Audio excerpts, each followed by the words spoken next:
এটা হলো বাংলাদেশে অলরাউন্ডার সব থেকে বড় ঘুড়ি। আর এই ঘুড়িটি আমরা এত উপরে তুলেছি যেটা চোখের সীমানার বাইরে চলেছে।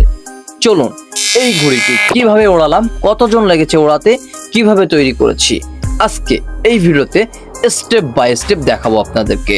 তবে এই চ্যালেঞ্জ ভিডিওতে থাকতেছে এত বড় ঘুড়ি কিভাবে আকাশে উড়লো এবং কতজন লাগছিল নিচে নামাতে। ঘুড়িটি তৈরি করার জন্য আমাদের সর্বপ্রথম একটি বাঁশের প্রয়োজন, আর এটার জন্য আমরা একটি বাঁশ কিনে নিয়ে এসেছি। এখন এই বাঁশটিকে মাপ অনুযায়ী আমাদের কেটে নিতে হবে। এখন এই বাঁশটিকে চোটার জন্য প্রস্তুত করতে হবে। এজন্য আমরা লেগে পড়লাম সরাসরি চোটা তৈরি করার জন্য। ইতিমধ্যে অনেকগুলো চোটা আমরা তৈরি করে ফেলেছি।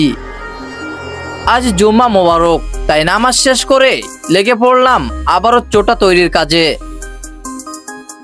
আর এভাবে আমরা বেশ কিছুক্ষণ কাজ করার পর চোটাগুলো তৈরি করতে সক্ষম হয়েছি।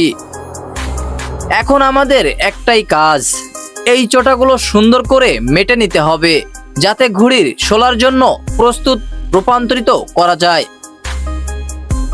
এভাবে দীর্ঘ সময় ধরে আমরা কয়েকজন মিলে চোটাগুলো মেটে ঘুড়ির শোলার জন্য রূপান্তরিত করলাম। বেশ কয়েকদিন রাত দিন পরিশ্রম করার পরে আমরা ঘুড়ির শোলাগুলো প্রস্তুতি করতে পেরেছি।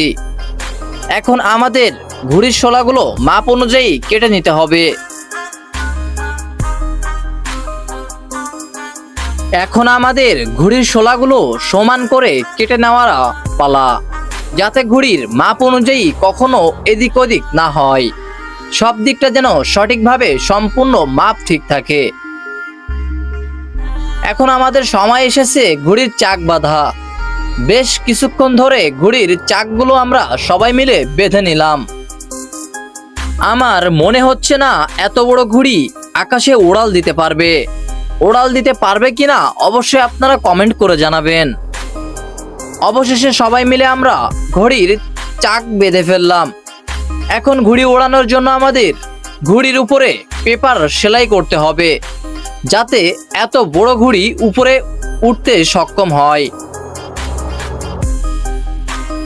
তবে এগুলোর জন্য ঘুড়ির সুতো, পেপার এবং ঘুড়ির যে লেজের দিকে যে সুতোগুলো দেব এগুলো আমাদেরকে কেনাকাটা করতে হবে। তো সবশেষে চলে আসলাম ঘুড়ির পেপারের দোকানে।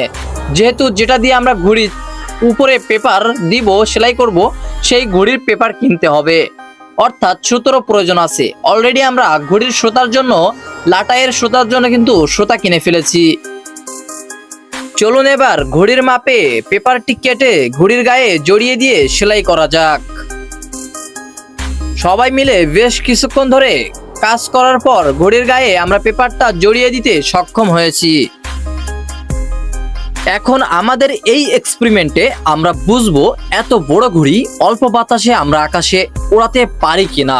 আপনারা কমেন্ট করে জানাবেন যে আকাশে ওড়াতে পারবো কিনা এত বড় ঘুড়ি। তবে আপনারা এখনো কমেন্ট করে জানাননি, এই ভিডিওতে কমেন্ট করে জানান যে এত বড় ঘুড়ি লেজবিহীন ওড়াতে পারবো কিনা। দীর্ঘ পরিশ্রমের পর ঘুড়িটি আমরা তৈরি করতে সক্ষম হয়েছি। এখন ঘুড়িটি অনেক বড় একটি মাঠে নেওয়া হয়েছে, যাতে ঘুড়িটির লেজ ঠিক রাখা যায়, ঘুড়ির ভোগ ঠিক রাখা যায়, সবকিছু ঘুড়ির একসাথে মিল রেখে ঘুড়িটি আকাশে ওড়াতে পারি। বেশ কিছুক্ষণ মাপযোগ দিয়েছি, সেটাই করেছি, বা এখান থেকে আমরা ঘুড়িটি যেহেতু আকাশে উড়াল দিবে, রাতে সৌন্দর্যের জন্য ঘুড়ির উপরে আমরা কিছু লাইট ফিট করেছি, যাতে ঘুড়িটা আকাশে উড়াল দিলে রাতে অনেক সৌন্দর্য দেখা যায়। আর এগুলো করার পর ঘুড়িটি আমরা একটি বড় মাঠে নিয়েছি এবং লাইটগুলো ফিট করেও দিয়েছি, যাতে ঘুড়িটি আকাশে উড়াল দিলে রাতে অনেক সুন্দর দেখা যায়। আপনারা এখনো পর্যন্ত কেউ কমেন্ট করেননি, কমেন্ট করে জানাবেন। যেহেতু মাঠে বাতাস কম, তার জন্য আমরা খোলা একটি বিলে নিয়ে চলে আসছি ঘুড়িটি। সবকিছু সেট আপ করার পর দেখে শুনে ঘুড়িটি এখন আমরা ওড়াতে যাচ্ছি। ঘুড়িটি নিজের ভারসাম্য রক্ষা করতে পারবে কিনা অবশ্যই কমেন্ট করে জানাবেন, এবং এই কম বাতাসে এত বড় ঘুড়ি উড়াল দিবে কিনা অবশ্যই কমেন্ট করে জানাতে ভুলবেন না। অবশেষে আমাদের স্বপ্নের ঘুড়ি আকাশে রাজ করছে। সে নিজেই উড়তেছে এবং বহু উপরে উঠছে। আমাদের এই ঘুড়িটি আর একটি এক্সপেরিমেন্ট থেকে এটাই শিখলাম, 8 ফুট বড় একটি ঘুড়ি আমরা আকাশে ওড়াতে সক্ষম হয়েছি। তবে এটা ধরে রাখার মতো ক্ষমতা আমাদের এখনো হয়ে উঠিনি, যেহেতু একজন ধরে রাখলে উড়ে নিয়ে যাবে।